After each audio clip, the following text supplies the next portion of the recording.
பேரதி ரசவரன் என்ன பண்ணாங்க, அவங்க கொண்டு போய் அந்த ஹீரோவுக்கு வந்து மாலை போட்டாங்க, பெரிய மாலை. எஸ் சூர்யா கொண்டு போய் பெரிய மாலை கொண்டு போய் போட்டாங்க. டிஸ்ட்ரிபியூட்டர் எல்லாம் கொண்டு போய் பிரமாமா போட்டாங்க. உண்மையில மனசாட்சி தொட்டு சொல்லுங்க, அந்த டிஸ்ட்ரிபியூட்டருக்கு அந்த படத்தை லாபமான்னு.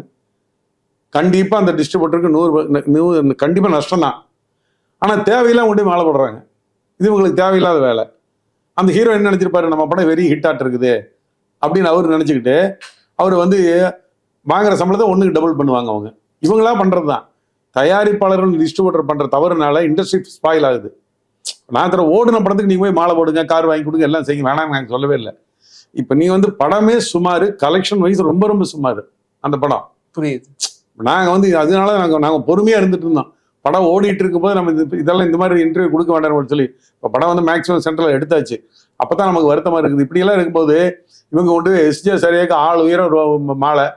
எஸ்ஜே சூர்யா நல்லா நடிச்சிருக்காரு இல்லைன்னு நான் சொல்ல, விக்ரம் நல்லா நடிச்சிருக்காரு இல்லைன்னு நாங்க சொல்ல. ரெவன்யூ சைடு என்ன இருக்கு? அப்புறம் எது கொண்டு அவங்களுக்கு கொண்டு ஆளு மாலை போடுறீங்க நீங்க?